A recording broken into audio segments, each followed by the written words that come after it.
শীতকাল মানেই ঘুরতে যাওয়ার সময়। আর ভ্রমণ পিপাসু বাঙালি ঘুরতে যাবে না এটা তো হতে পারে না। আর পুরুলিয়ার মতন একটা এত সুন্দর পর্যটন কেন্দ্র সত্যিই অনবদ্য। পাহাড়, নদী, ঝর্ণা, ড্যাম সব মিলিয়ে যেন প্রকৃতির সাথে এক লীলা খেলা। এর মতন অনবদ্য জিনিস আর হয় না। হাওড়া থেকে অনেক ট্রেন আছে। রাত্রি বা 12:30টায় চক্রধরপুর এক্সপ্রেস আছে। আবার ভোরবেলা 6:30টার সময় রয়েছে রূপসী বাংলা এক্সপ্রেস। এরকম অনেক ট্রেনই রয়েছে।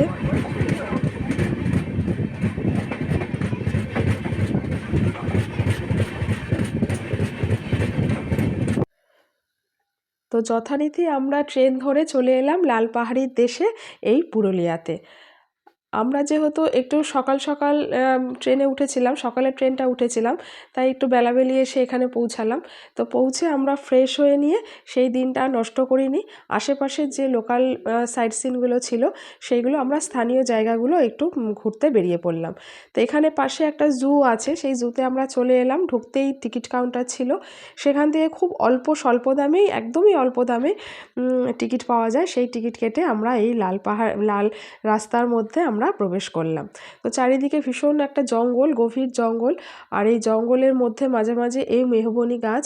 তো অপরূপ একটা প্রাকৃতিক দৃশ্য, মানে এই দৃশ্য সত্যিই বর্ণনায় প্রকাশ নয়, এত ভালো লাগে এখানের এই প্রাকৃতিক দৃশ্য। প্রকৃতি যেন নিজের আনন্দে, নিজের ছন্দে যেন হেসে খেলে বেড়াচ্ছে। আর এই ভেতরে একটা সুন্দর চিলড্রেন্স পার্ক রয়েছে, যেখানে বাচ্চারা তাদের হাসি করতালের সাথে প্রকৃতির সাথে মিলেমিশে যাবে। আর এই বিভিন্ন রকমের পশু পাখি এখানে রয়েছে, সেগুলোও ক্যামেরাবন্দি করলাম। আর একটা মিউজিয়ামও আছে, সেটা তোমাদের আজকে শেয়ার করলাম না। আর এরপরে পরের দিন ভোরবেলা আমরা তাড়াতাড়ি করে স্নান টান সেরে বেরিয়ে পড়লাম অযোধ্যা পাহাড়ের উদ্দেশ্যে। আর বলে রাখি, পুরুলিয়া স্টেশনের আশেপাশে প্রচুর হোম রয়েছে, লজ রয়েছে এবং অনেক যুব আবাস রয়েছে থাকার জন্য। খুব স্বল্প খরচাতেই এখানে থাকা যায়। তো এর পুরো ডেসক্রিপশন বক্সে আমি এর পুরো লিঙ্কটা আমি দিয়ে দেবো। তো প্রথমেই যেখানে এলাম সেটা হচ্ছে ময়ূর পাহাড়। ময়ূর পাহাড়ে উঠতে গিয়ে কিন্তু কোনো সিঁড়ি প্রথমে পড়ছে না, প্রথমে এমনি পাথর কেটে কেটেই রাস্তা রয়েছে, তারপরে গিয়ে সিঁড়ি পথ রয়েছে। চারিদিকের এত মনোরম পরিবেশ, প্রকৃতি যেন তার অপার রূপ মেলে ধরেছে চারিদিকে। অনেকটাই উঁচু পাহাড়, প্রায় নিচ থেকে অনেক ওপরে উঠতে হচ্ছে। আর তারপরেই রয়েছে একটা ওয়াচ পয়েন্ট। সেই ওয়াচ পয়েন্টের ওপরে উঠলে ওপরের ভিউটা অনবদ্য, খুবই সুন্দর লাগে। এই হচ্ছে সেই ওয়াচ পয়েন্ট, আর এই হচ্ছে সেই সিঁড়ি। এই সিঁড়ি দিয়ে দিয়ে আমরা বেয়ে বেয়ে সবাই মিলে সেই ওয়াচ পয়েন্টে উঠলাম। এবং ওপরের ভিউটা এত সুন্দর লাগছে ওপর থেকে দেখে, সে ভাষায় প্রকাশ নয়। সে দেখলে পরে তবেই সেটা বোঝা যায়, এত সুন্দর। এখানে প্রতি পদে পদেই বিভিন্ন জায়গাতে বিভিন্ন রকম হোম রয়েছে, হোমস্টে যেগুলো সেটা রয়েছে। আবার ভারত সেবা আশ্রমও রয়েছে। আবার বিভিন্ন রকম ছোট ছোট লজ বা ছোট ছোট যেগুলো হোটেল, সে সমস্ত ব্যবস্থা এখানে ভালো মতনভাবে রয়েছে। এরপর আমরা এখান থেকে চললাম মার্বেল লেকে। পাহাড়ি রাস্তা, পাহাড়ের কোল ঘেঁষে, পাহাড়ের কোল থেকে রাস্তা তৈরি হয়েছে। সেই কোল বেয়ে বেয়ে আমরা গাড়ি নিয়ে নিয়ে চলছি। সে এক অপরূপ সুন্দর একটা অনুভূতি, সে ভাষায় প্রকাশ নয়। কারণ পাহাড় আমরা নিচ থেকে সবাই দেখেছি, কিন্তু পাহাড়ের কোল থেকে যাতায়াত করা, তার যে একটা অনুভূতি, সেটা সত্যিই অনবদ্য। আর এই চলে এলাম আমরা মার্বেল লেকে। তো মার্বেল লেক বলা হয়েছে তার কারণ এখানে একটা পাহাড় ছিল, সেটা কেটে কেটে এই পাথরগুলো নিয়ে বিভিন্ন কাজে অন্যান্য জায়গায় লাগানো হয়েছে, ফলে এটা একটা লেকে পরিণত হয়েছে। তো সেই জন্য এই যে বিভিন্ন রকমভাবে কাটা এগুলো, তো এই যে একটা সুন্দর একটা লেকে পরিণত হয়েছে, তাই একে বলা হচ্ছে মার্বেল লেক। আর এখানে দেখুন একটা সুন্দর অপরূপ একটা জিনিস, এই যে দোকানের উপরে এই যে ছাউনিগুলো, ওগুলো কিন্তু শালপাতায় তৈরি, দারুণ দৃশ্য কিন্তু। এরপর আমরা চলে এলাম বামনি ফলসে। এবার বামনি ফলসে যেতে গেলে, নামতে গেলে আমাদের প্রায় 500টা সিঁড়ি অতিক্রম করতে হয়েছে, মানে অনেকটাই নিচে। তো এই 500টা সিঁড়ি যতটা শুনতে সহজ লাগছে, নামতে গিয়ে কিন্তু ততটা সহজ নয়। যদিও কোনো ব্যাপারে নামতে যতটা সহজ, উঠতে অতটা সহজ নয়। তো ওঠাটা সত্যিই ভীষণ কষ্ট।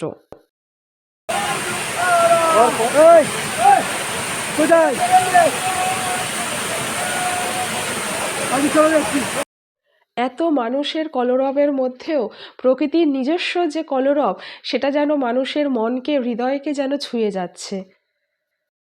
প্রকৃতি যেন তার আপন গতিতে হাতছানি দিয়ে সবাইকে ডাকছে, তার আপন গতিতে সে চলছে, আর আমরা সেই পথে তাকে অনুভব করছি।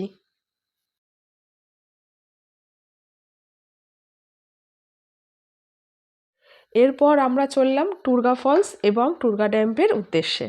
আর এই পাহাড়ের পাদদেশে বিভিন্ন পাহাড়ি এলাকার জিনিসপত্র এবং অরণ্যের যে সমস্ত কাঠের জিনিস, সেই সব বিভিন্ন রকমের মনোরম এখানে সব জিনিসপত্র রয়েছে, এগুলো আপনার অনায়াসে সংরক্ষণ করতে পারেন। হস্তশিল্পীদের এক নিখুঁত নিদর্শন, যা আপনার মন কাড়বেই। এখানে যাতায়াতের পথে অনেক হোটেল পাওয়া যায়। আমরা যেমন একটা গাড়ি ভাড়া করে নিয়েছিলাম, সেই গাড়ি থেকে নেমে কোথাও একটা দাঁড়িয়ে সেই হোটেল থেকে আপনার দুপুরের লাঞ্চ বা কোনো জলখাবার অনায়াসেই নিতে পারেন। এরপরে আমরা গিয়েছিলাম হিলটপে। এরপর আমরা রওনা দিলাম চড়িদা মুখোশ গ্রামের উদ্দেশ্যে। এটি হচ্ছে পুরুলিয়ার একটি বিখ্যাত গ্রাম, যেখানে বিভিন্ন রকমের মুখোশ তৈরি হয়। শিল্পীরা তাদের নিখুঁত নিদর্শন এখানে তুলে ধরেছেন তাদের নিখুঁত হাতের দ্বারা। বিভিন্ন রকম মুখোশ, বিভিন্ন রকম সিনারি, তারা খুব সুন্দর করে নিখুঁতভাবে জিনিসটাকে ফুটিয়ে তুলেছেন।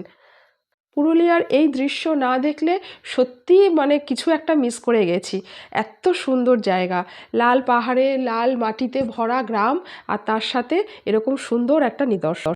এরপরে আমরা চলে এলাম আপার ড্যাম এবং লোয়ার ড্যামের উদ্দেশ্যে।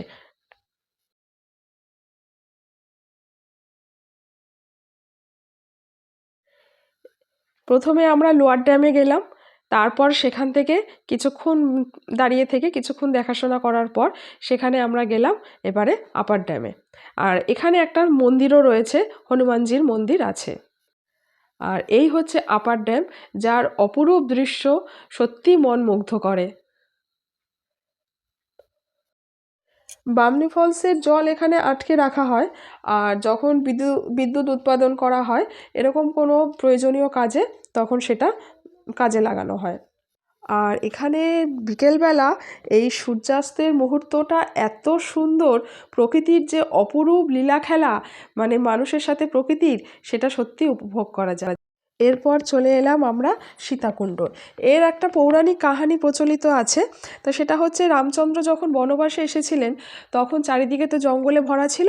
তো সেই সময় উনি কোথাও জল পাচ্ছিলেন না, সীতামার পিপাসা লেগেছিল।